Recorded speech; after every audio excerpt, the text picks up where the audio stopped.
You done the potatoes? Aye, totties are ready, aye. Good. Let's have a look. No, that's not going to do. There's still wee nicks of skin left in them, look. So? So that'll no do. This party that are coming in are inspectors for the tax office. I've catered this do for 12 years. Let me tell you something. If there's something I've learned about tax inspectors, it is that they're finicky. How do you mean? They feel honour bound to pick holes in things, pull you up for the slightest wrong detail. You pulled up before, aye? Aye, the first year. I've been really careful since then. See, let me explain something. Although it's no hot cuisine we're doing here, for these inspector guys, everything has to be perfect. So if it's salmon mousse you're making, it can't be wobbly, it's got to be firm. Right? If it's an omelette you're making, it can't be runny in the middle and all brown and burnt on the outside. Anyway, they're all having prawn mari rose for starters, eh? How many have you put out? 26. Right, they'll be here in a couple of minutes. So, we'll both start in the middle and work our way out to either end. Okay?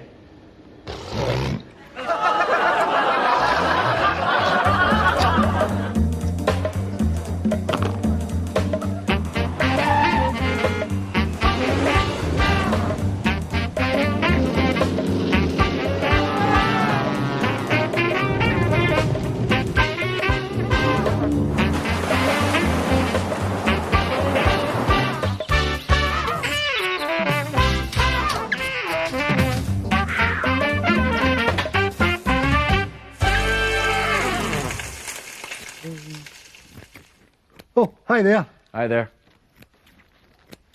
What are you doing? I am pruning this lemon tree, fella. Oh yeah, it looks as if it needs a prune right enough. Oh here, did I tell you those two girls have moved in next door? Noted. That's why I'm pruning this lemon tree. Don't see the connection. Well, I went down the Chinese garden centre to buy this, because how cool is this going to be? When we invite those ladies round here for a, an evening cool one, little freshener, how cool is it going to be when I just pluck one of these lemons off the tree for the drinks? Oh yeah, and then we go over to the bar, slice the lemons up, put it in the gins. See, that's the sign of a bad party. When you go and they don't have any fruit, any lemons to put in the drink. Perfect. And everybody knows the ladies love flora, fauna, plants, bushes and shrubbery. That's fantastic. Well, get this. I've made a list of other things that we need, right, to attract women in here. Let's see it. Right, get a load of this. Okay. Whoa, it says at the bottom of this list, £7,500. Well, that's what we're going to need to put the place straight. Okay, mind if I do a little bit of pruning? Okay, fire away. Waterbeds, we don't really... Waterbeds are great, though. Oh, yeah. Sex and love. No question they're great, but we can't afford them. Okay. What about mood lighting? Now, you need mood lighting. That's important. The women come in here, you get the remote control, you put the mood lighting down. Oh, sweet. But could we not do with a dimmer switch out the B&Q? How much would that cost? I don't know, 12 quid? Saving. Okay. Digital stereo. A digital stereo. See, that's where it's at. The music's got to be right. If you get people in here that's a real crappy thing, that's no good. You've got to have the good music. Dum, dum, dum, dum, dum. Sex and love. I've got a 70s tape recorder through there that would serve the purpose. I know it's the size of a suitcase, but needs must. Right. What's this? Laughing Boys. What does that mean? You don't know what Laughing Boys are? No. Right. What we do is we get 6 actors, right, to come here and sit here while the women are here. Every time we make a crack or make a statement, they howl with laughter, right? And that impresses the chicks, you see? Fantastic, but it's 100 quid a skull times 6. Too much. All right, fair enough. There's nothing on that list we can afford, Ford. Yeah. Oh, we get the lemon tree. That's all we got, the lemon tree. Right. What are you doing? Grab a cushion. We waft the scent from the lemons, right, into the landing. They smell it and they come in. Genius! Come on. Come on, ladies. Smell those lemons.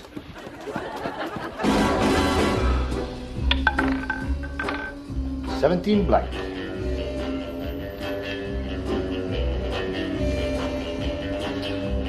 Excuse me, do you mind if I just squeeze in there? Oh, certainly.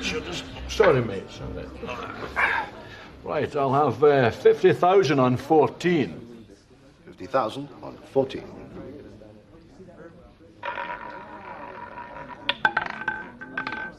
$26 black. Oh, dear. Bad luck, Mr. Bond. James Bond. Well, you win some and you lose some. I'll have another 10,000 on 9, please. 10,000 on 9. And you are? I am the Countess Bonnie Clitor. All right. You're just a wee thing. Red 14. Bastard, I had 14 on that last one there. You're not having much luck, Mr. Bond. Oh, well, perhaps you'd like to bet for me, Miss Bonnie Clitor. I like to bet on 00. Well, I like to bet on 7. We'll have 50,000 on 00, and just to keep it interesting, we'll have another 50,000 on 7. 50,000 on 00, 50,000 on 7. 26 black. Oh, Jesus, what? Mr. Bond, I feel I am so responsible. Yeah, well, you are, bloody 00. Stupid bitch, eh? Perhaps you'd like to try a bet with mine. Well, that's fair dues, actually, because you owe me 50 grand from that last spin now. Right, we'll have another 50,000 on 7 now. 50,000 on 7. Come on, 7, for Come God's on, sake, 7, come on. 14 red. Oh, bastard! 14 again with the 14. I don't believe it. Perhaps Oh, the- shut up. Down about 160 grand here in the first 3 minutes. A bag of pish. Hey, you sitting all alone there? Are you feeling blue? Are you feeling lonely? Well, don't. You don't have to. Why? Call some friends, because fun is right here at the end of your fingertips. Call 0811 121 000 for 24-hour fantastic phone fun. If you're looking for a date, you can talk one-on-one instantly. We've got girls for guys, girls for girls, and even mixed doubles. So call, chat and chug on 0811 121 000.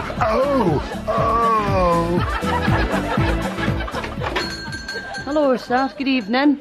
It's lovely out tonight, isn't it? Aye, it is, aye. You were in last night, weren't you? Yeah. Buying pita breads, eh? I remember. Pita breads and onions and tomatoes and some green chilies. And I couldn't help noticing you bought some chicken for next door as well.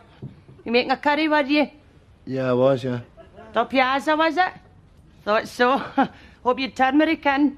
Yeah, I did, aye. And that's good, because I remember thinking, I hope he's got turmeric in. He'll be needing turmeric. I love a curry myself. I don't get the chance now to make them very often, though. Don't even get the chance to go to an Indian restaurant, you know. Stuck in here every day on my own. Not buying wine tonight, sir? Sorry? I couldn't help noticing you bought a bottle of white last night. Entertaining, were you? Well, as a matter of fact, I was cooking for my girlfriend. First time you cooked for her, was it? Aye, it was, aye. Thought so. That's great, that, having the new girlfriend round, cooking for her, and getting to know her. Can I tell you the last time I had a fella stuck in here on my own day after day? So what's the story of the night then? Did you make too much tapazia, did you? Think you come in and buy some pita breads and just take him home and finish it all off, eh? Aye, something like that. You on your own tonight then? Mm-hmm. Well, be ashamed to waste all that food. And as I say, I love a curry. I mean, I knock off in half an hour. Why don't I get a couple of individual trifles and come round to yours and I'll help you finish it, eh? What do you say to that? Can I just pay for the pita bread? Certainly. It's 89 pence, please. Thank you. That's 11 change. There you are. What about maybe a wee cup of tea later? Your girlfriend will not be around forever. Then where'll you be? Lindsay, I think you're lovely. And I would really like to go with you. Nah.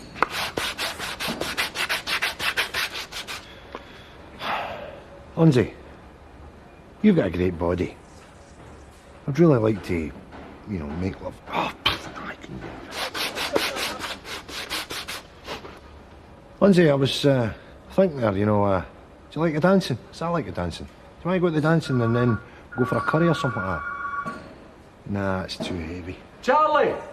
Phone for you! Who is it? Don't know, some bud. Oh, yeah, Lindsay. What?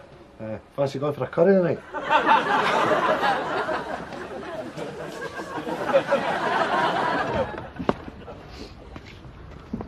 Phil Rogers has an impressive CV. 2 years senior editor at cult magazine Splot, before moving on to revitalise ailing comic The Bimbo in less than 8 months.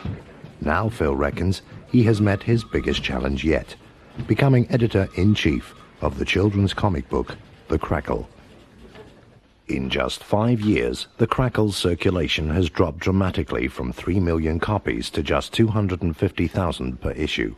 It's Phil's job to turn it around, and needless to say, some of the artists are wary of the impending changes.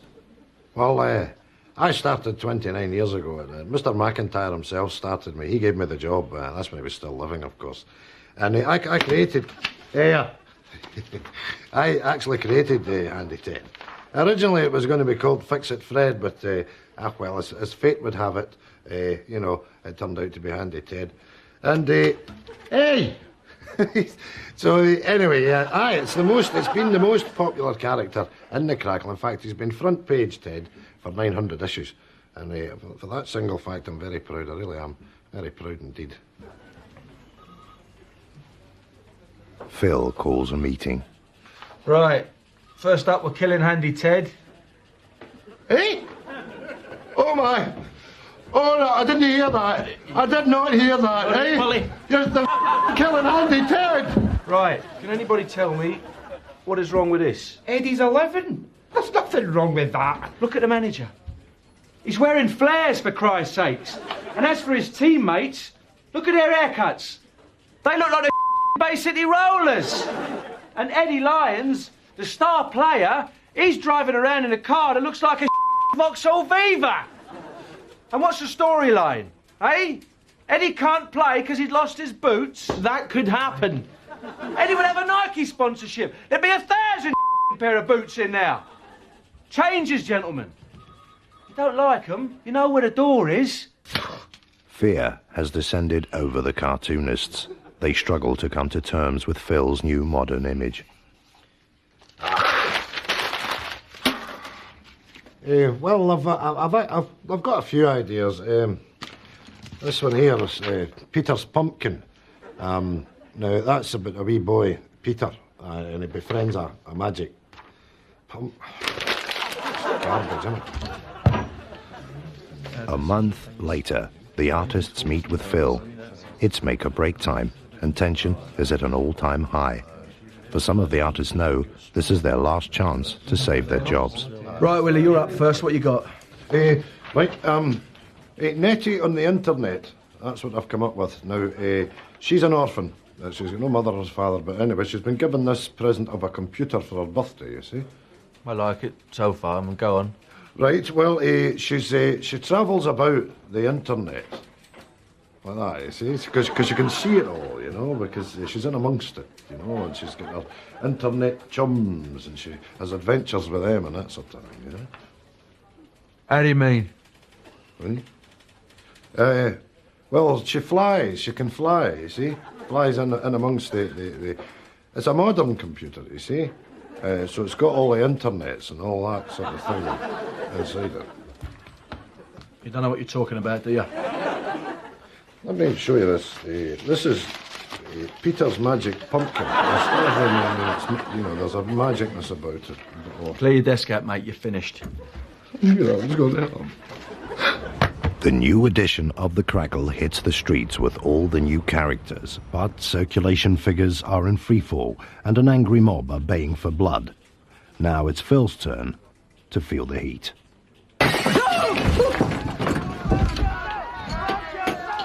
Next week in The Crackle... Yeah, can you get me Willie? I want to talk to him about that pumpkin thing. One of the most dangerous manoeuvres on the road is overtaking. Pay close attention to the idiot on the right, who without signalling pulls out directly into oncoming traffic. There he goes. Now anyone coming the other way has no chance. Luckily in this situation, no one was hurt, and the reckless miscreant is now being detained in Banff Abattoir. Charlie, listen to me. What? Charlie boy, just put the knife down. What's it to you, Jimmy boy? What's it to me? I just don't want to see you doing anything stupid. I want you to think about what you're up to. What do you mean, what I'm up to? Just gonna know. Gonna know what? Gonna know use that knife to spread Philadelphia on your bagel. Jimmy boy, I'll spread Philadelphia with whatever knife I want to. But that's a breed knife, Charlie. Here, use this spreading knife here. I'm no wanting your spreading knife, Jimmy boy. I don't like spreading knives. I like breed knives. But you're gonna get Philadelphia all in it, Charlie. So what if I do? I'll take care of it, right? How? I'll wash it in the sink. Well, that's all right, eh? Look at that, then. Have a look at that, see what you think. Have you had this piece long? No. Right, well, I should ask you if it's insured. Do you know if it's insured? I don't know. I mean, we were in this woman's house, no painting and decorating, me and my pal Wally. It's a guy I work with. Good guy. And anyway, I said to the woman, you know, that's a nice thing, that. And she said that's a nice thing. Why don't you take it if you want it? Well, this is actually a Bovan. Did you know that? It's dated late 19th century, and with the mark underneath here and the cutlasses above the tea clipper, you would be mistaken for thinking that it was a tea caddy without a... Much. Without a lid. Aye, but much is it? Much is it worth? If I can just draw your attention to the detail here, the children's faces, the mud on the cheeks. Much. It's clean. It's a very clean vase. Yeah, Tony. You know that vase you blagged for that woman's house? Aye. There's one out there, man. Exactly the same. Much. 350 spondoolies. Now, I would say this vase was... Aye, just gaze it. Just gaze it. Just take your hands on it. Leave it, you're going to break it. Wayne's faces with mud on it and all that. You're so piece, you tube. Goodbye.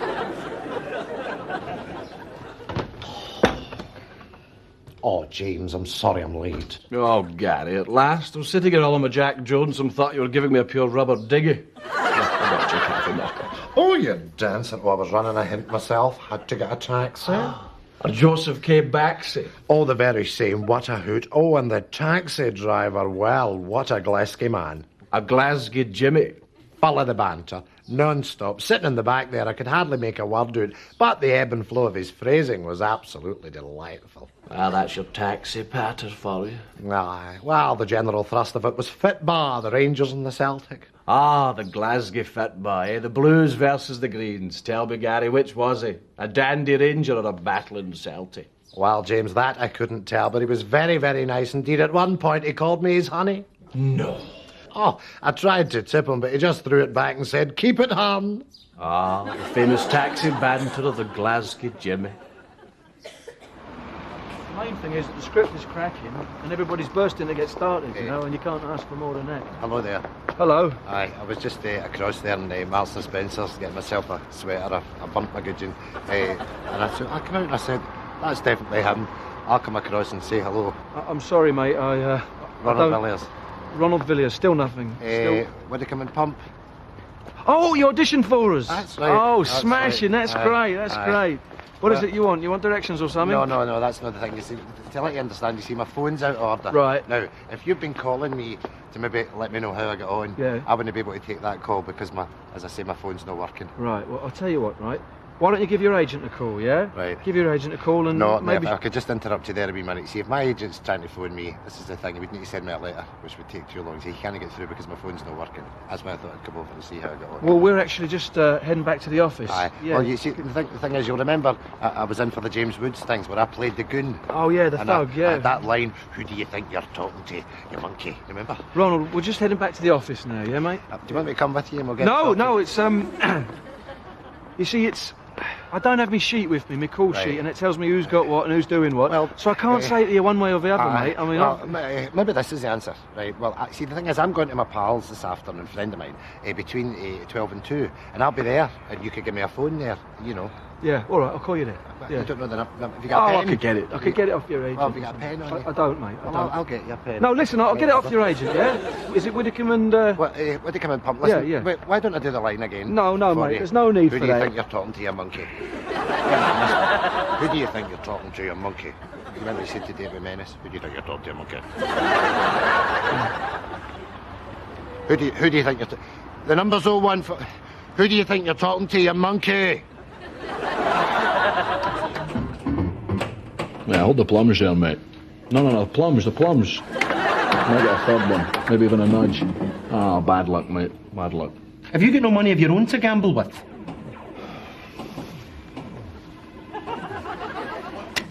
OK, Betty, let's talk some more about the Barrowlands and VE Day. Very peculiar memories, it has to be said. Perhaps we could share some old recollections.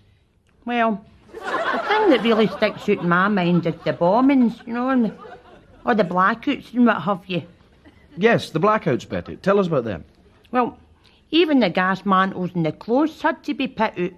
So when you heard the sirens, it was shoot with the lights and up with the black curtains, you know. But we weren't that bothered, because the blackouts were a lot of fun. Because, see, you didn't know who you were up the close with. How do you mean up the close? Well, you'd be up the close with some young fella getting hammered, and all you had to go on was the light at the end of your fag. What about your husband Charlie during the war? I was just glad that Charlie was away in Normandy, because when the cat's away, you know, that's what my pal Rose used to say. I mind meeting this boy at a party now. He had managed to avoid the draft and I couldn't his horns. His hands? Aye, his fingers. See, they were too long and thick. They're like a big bunch of bananas. So, see, he couldn't pull the triggers on the rifles. But his fingers were perfect for pulling my trigger, if you know what I mean. I didn't know if I was coming or going. Betty, I think if you're saying what I think you're saying, you better not go into that. See, the thing was, I mind sitting next to this boy with the long fingers at a party that my mother had thrown for my sister. And suddenly all the sirens went off and the lights went out and we just got fired into each other. My dress was up and my drawers were down and that was it. I wasn't missing out on that chance. But see, Rose was sitting next to him and also he starts getting her pelters too. Everybody thought we were screaming on account of the bombs. That's fine, thank you. No. We didn't have any of these herpes simplex viruses or the AIDS or any of these venereal hybrids, no. See, when I was younger, you just used to get a big, fat, itchy, bleeding bobby, you know. Either that or the one onion would blow up like a balloon. That was sore, you know. And it would be the umbrella shot. Right up the eye. Oh, hello. What could that be?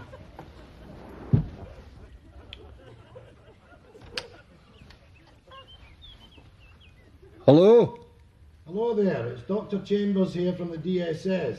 I'm here to reassess your claim for disability benefit. Right. Aye. Hold on. Who is it? It's the bloody DSS! What do they want? They've come here to assess what disability claim! We're not claiming disability. Aye, we are! Hey! I've been claiming it for 2 years. We get £60 a week between us. What are we going to do? I can't go in prison. Mark's going to take it. Just tell them we're too ill to see them. Right.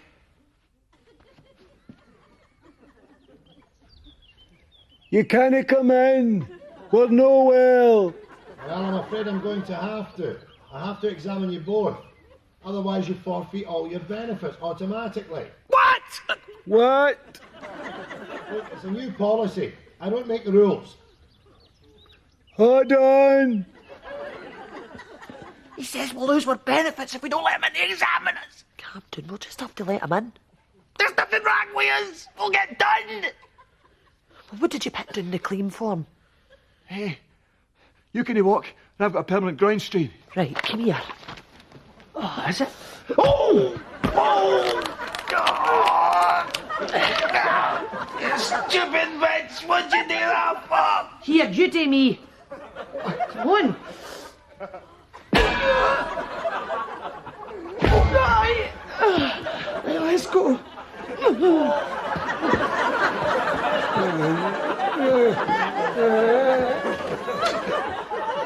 Come away in, Doctor. Thanks very much. Right, Mr. Afsar. Oh. Afsar's next door, mate. 24B. Oh, Not it.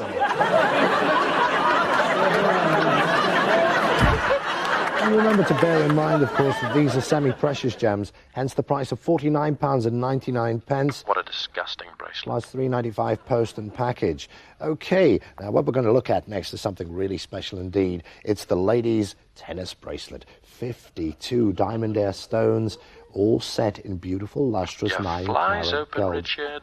OK, now who would you buy such a thing for? well, maybe you would want to buy it for an anniversary present. Nearly had you there, Richard. Or indeed a birthday present or a graduation present. Now, that would Nearly be had nice. ya.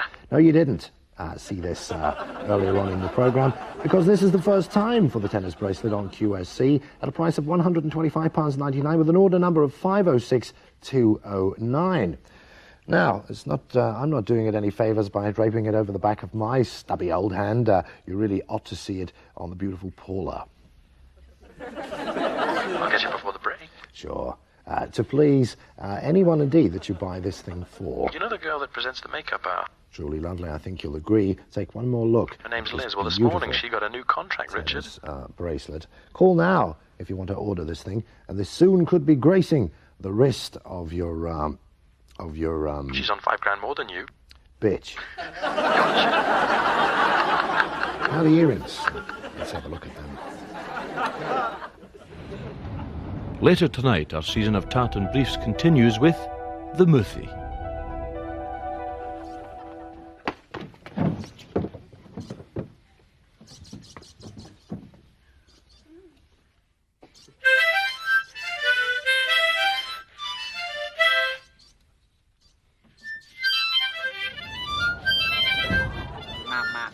Tartan Briefs. Honest, your ma Pest could do a better job. Hey, your jumper's looking good. Your end-of-show jumper. Yeah, it's very warm too. Yeah, yours is nice too. Yeah, very Val Doonikish. Yeah, very pericomo. Yeah. You know, I'm glad we didn't let those girls in. Ah, me too. I don't know what I would have said to them. What would have been your opener? I would have probably started with something traditional and safe, like, all right, ladies. All right, ladies. You know where you stand with a phrase like that? I don't like the sound of that. It's a bit non-PC. Well, it's okay in an ironic sense. I suppose so. All right, girls. All right, ladies. Yeah. Do you know what I hate? What's that? I hate guys that make that phrase to other guys. You know, that actually say, all right, ladies. So you're sitting in the pub, you're with your friends, and a guy who comes in who's on the fringes of the friend gang and says, all right, ladies. All right, ladies. Ooh, and you feel a wee bit, it's a horrible thing to say to another human being. All right, lassies. Or they'll say, you want a drink, girls? Like Speaking that. of drinks, do you want to... I'm absolutely parched. I could go an Iron Brew or a Cola or something like that. Well, I'll go to the bar and get us a libation. Good. There's a good girl. Why? Good night. Godspeed.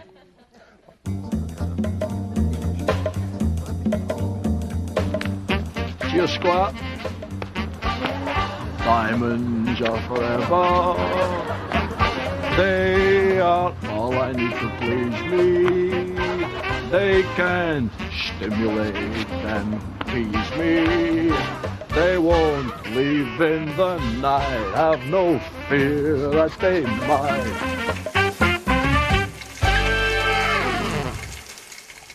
You got your pieces? Cheese. You very get cheese, man. You're a big cheesehead. I'm a big cheesy head, man. Big cheesehead. I'm sick of it, but man.